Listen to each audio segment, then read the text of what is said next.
Yeah, I'm really excited to see Drunks as well. Ex-Battlefield 4 pro player for Fnatic. He was a bit of a monster in his time, so he could have some fun here. But we'll see how much he's been able to put into this, because we are into it. And look how gorgeous this looks already. You can see this huge environment, and this map is not small. This is only just a part of it. And, you know, that looked fairly big already. So here we go, with tanks rolling into the battle, and in the background there you can already see some of the capture points. At the top of the screen you can see there are 7 on this map. So actually, in case people are new to Battlefield as a whole, maybe they haven't played the previous iterations and they're just watching this to see what's going on here, we'll jump into it enough. Explain to us how this game mode works so people know what to be looking for here, Westy. Okay, so Conquest is your bread and butter for Battlefield. It's like the original game mode. And, you know, you're fighting for control of the whole map. You've got various things that you need to be looking for, different capture points all over the map.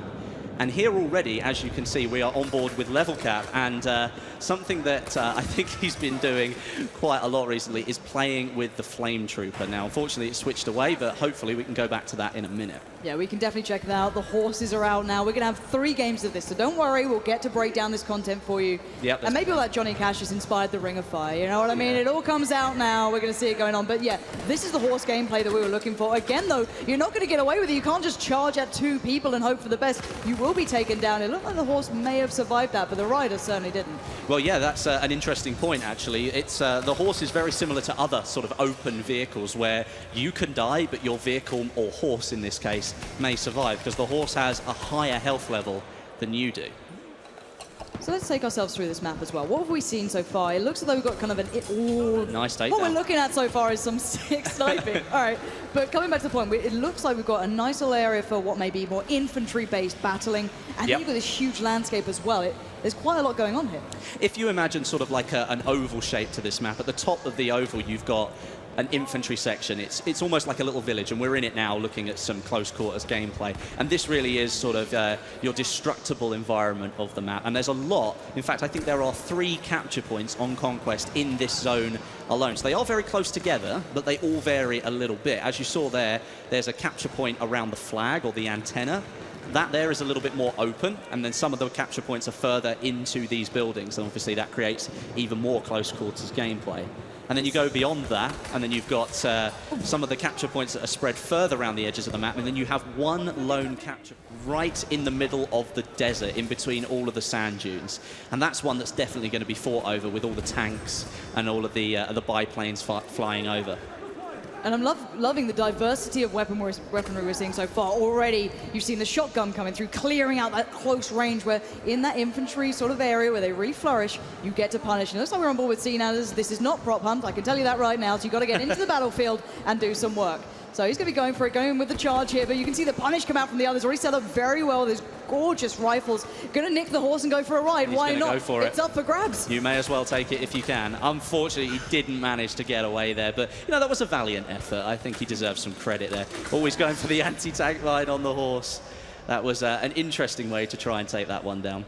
And so far, the horses look really good here. They look like they work with the map. They don't seem to be clunky or just out of place. They seem to be really having a purpose. However, the riders, on the other hand, are being punished. The plane crashes. This environment is absolutely beautiful. As you can see, as we take ourselves through this one, the teams are battling out hard. And actually, Westy, this is pretty close so far. It is very close, actually. Obviously, the Ottoman Empire up there on the right have taken a 5-point lead or so. And actually, we'll talk about the point system here, because that goes back to the Conquest game mode. It's slightly changed in Battlefield 1. There's no ticket bleed anymore. You might remember in previous games, if you killed a player, the score would change. Yep. And the way that the scoring has changed as well. It no longer counts down to 0, it counts up to a top value. And to remove the ticket bleed puts further emphasis on all of those capture points. You have to capture the flags in order to gain points for your team. And I think that's such an intrinsic thing with Battlefield, though. You play for the team, you play for the objective. You can't just win on your own. You have to be as one, and focusing on taking those points down is part of the plan, and taking yourself towards the caps here. And actually, let's talk through that there, because we saw the bayonet charge coming out. Now, I know some people know this, some don't. Again, you know, new viewers coming through may not realize that maybe that's not always the best idea to take yourself further into it, because maybe sprinting works out better. Can you take us through a little bit of that mechanic? Because I know you know about it. Yes. So the bayonet charge mechanic, obviously it's intended to take down a player. You charge straight into them with a very sharp object. The pointy end. but it can be used in another way. And a lot of people have started using it to very quickly get themselves out of a sticky situation. Maybe they're caught in a crossfire, they don't want to be there, or there's a player in front of them, they're not ready to go, they turn around and they bayonet charge out of the way because you sprint so much faster. However, though, after that sprint, you can only walk, because obviously you've just gone for a fairly serious sprint, and you can't sprint normally after that point, and that can sometimes be very vulnerable. Well, we're going to be seeing that up-close action here. The melee comes out, an absolute takedown comes in. That was lovely to watch. However, the tanks are doing the major work. I think that's actually X Factor in one of those, driving around, doing everything they can. But there are counters to this. Now, maybe new players that are going, well, how do you deal with a tank? You know, I'm just a man, but there are ways to get around this, isn't there? 100%. I mean, there are specific classes that are actually built to deal with that. And in this game, you're looking at the assault. And something that you might notice that you might not have seen before in previous trailers or gameplay from the alpha is that the assault players now have access to explosives. A bit like what you might call C4, but obviously a World War I version of that. So it's more like a dynamite stick. And that's something that you're likely going to see in the gameplay today. Very up close and personal, though. You have to get close to the tank to be able to get near enough to throw the dynamite. It doesn't stick like modern explosives do, so you have to be very close and sort of catch the tank unawares. Yeah, and Stone Mountain trying to hold on here. The rest of his team was almost wiped at that point. His squad was in dire straits, so he's going to try and do what he can on the objective almost here, near that train station. Try and keep this one under wraps. You're going to see, actually, at the most, wrong lead, at least for now. The tickets don't reflect that just yet. And, oh, here we go. The train has been deployed. The hype train's about to come into the station here, Westy. Yes, this is actually a really interesting bit because even though it's a behemoth and yes, it's designed to change the game, it really depends on how you use it. If you don't use it correctly, then you could actually leave yourself more vulnerable. It could go very quickly indeed, and then you've lost your chance to sort of change the tide of the battle. And let's go down that route, actually, because we're going to see it in action very, very soon. The point is, it doesn't really get to the capture points, does it? It only really goes by one. It has an effect on a second. It does do damage. There's no disputing that. Here comes the train now. And yes, it is on rails for anyone else out there who wants to make a joke about that. No, it is on rails, and it features 6 different seats, plenty of cannons on the side. It's actually got an anti-air cannon as well, so it is extremely powerful, not only to ground units, but people up in the sky really do need to pay attention as well. Now, speaking of up in the sky, though, there has to be a counter to this, as you said. There are ways to play around these behemoths, because we saw on that first map, people were kind of working through it. How do you deal with that train? Well, one of the things that you can do is, as an infantry unit, obviously, as I said, the assault player does have access to some explosives, but in my own sort of experience of looking at the games that we've seen, players in sort of planes are going to be the best ones to sort of so eyes in the sky here. Yeah, eyes in the sky, really. You've got people in the bombers, and they're the ones who can deal a massive amount of damage. If they lay down a carpet of bombs on top of that train, they're going to do a massive amount of damage. Well, speaking of it, you highlighted Ponyline HD as one of the players for this ability. He's already eyeing up that train. He knows what he wants out of this one. Definitely, but just so we can see here, this is a really good shot of just the scale of the map as well. It's absolutely massive. It is a huge map. You can see the objective off in the middle there. He's taking some serious damage, but he's going to come in, I think, for another strafe run if... Oh, he's going for the repair. He feels like he's safe enough to do that. But I think he's probably going to come in for another strafing run on that train. And this is the beauty of Battlefield as well. It's not just about your infantry. It's up in the air. It's up in the skies. We're seeing those dogfights coming through. And now here comes that run again. The hit and run. Ponyline HD needs to back out of this. He's got to be careful. He is taking fire as well. They're not letting him just get away with this. And that's it. The armored train took him out completely. Wow, that really does show the power of that train there. That's something that you do have to note, though, is that people up in the planes may be the best people to try and take this thing out, but you leave yourself extremely exposed to everything else up there as well, because you're concentrating on something on the ground, not the other plane that's now behind you shooting at you. And also, let's bear in mind, because a lot of people get nervous about this stuff, you know, how's that going to work? Is it balanced? Is it not? Keep your eyes on the tickets. They haven't gone drastically in one favor. It's more even the scoreboard. It's meant to be able to turn the tide of the war almost, and Oh, we've got a little bit of action. Oh, he was... Cyber Wolf and whips the pistol shot. You're going to get punished there. The MP18 trench gun is going to deal with you very swiftly. They tried to go for like a sneaky melee kill, but it didn't quite pay off. And you know what? It happens to me all the time. You try and go for it, and then the person turns around at the last minute, and of course they're the one standing there with a fully automatic weapon whilst you've got a bolt action rifle. So, and that again is the beauty of Battlefield. It's the rock, paper, scissors mechanic. Everything has a counter. If you're going in for the melee, you better be aware that that person could turn around at any moment, and you've left yourself extremely vulnerable. Who have we got here?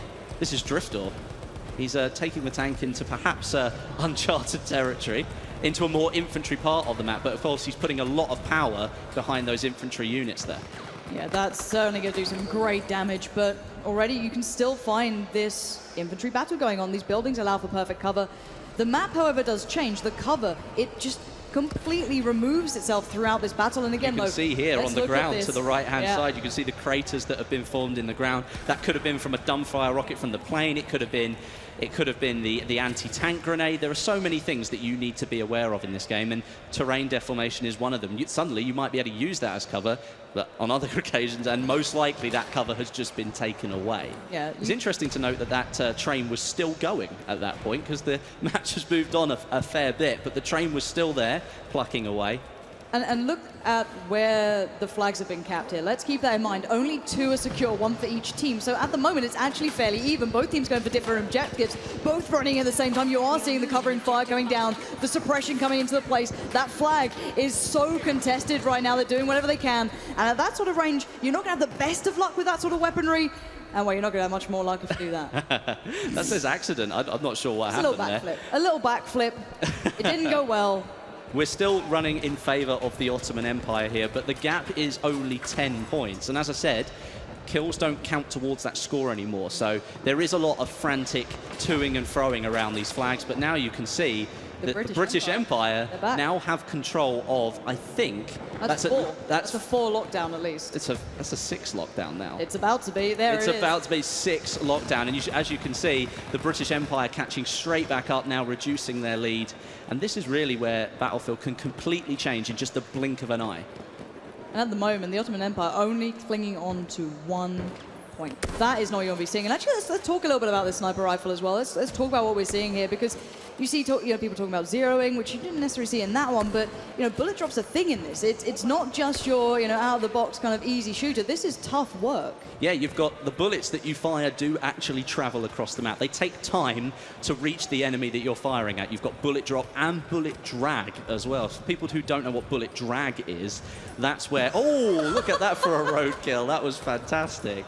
That was actually either a really good bit of skill or something extremely lucky. Either way, it was a cool bit of footage. Look, no luck, just skill, 1 shot, 1 kill. All right, that's what I cling to, and I will always stick to that, Don't be a naysayer, or I'll have to bring out the horse puns, okay? But we are seeing still this back and forth going on. At the moment, the British Empire have turned it round towards more of their favour. However, the clock is running out here. We're down to 1 minute, actually under that. These are the final closing moments. If the Ottoman Empire doesn't come back into this, they could be done for. Well, looking at it now, I'd find it extremely unlikely if the Ottoman Empire really managed to pull anything back at this stage. Only 45 seconds to go. They have taken back a couple of points, but they appear to be losing them just as quickly as they're taking them. Perhaps the players on the map, their distribution isn't great at the end of the round. Maybe they're just frantically trying to capture whatever they can. And that's part of Battlefield. It forces you to change what you're doing. Suddenly you've got to focus on something different. I mean, there are 64 players playing here, so there's always something different that's going to happen. All right. And Azel, what have you got here? He's capturing, at least. Yeah, he is capturing. He's actually doing some damage. He's trying to take out the...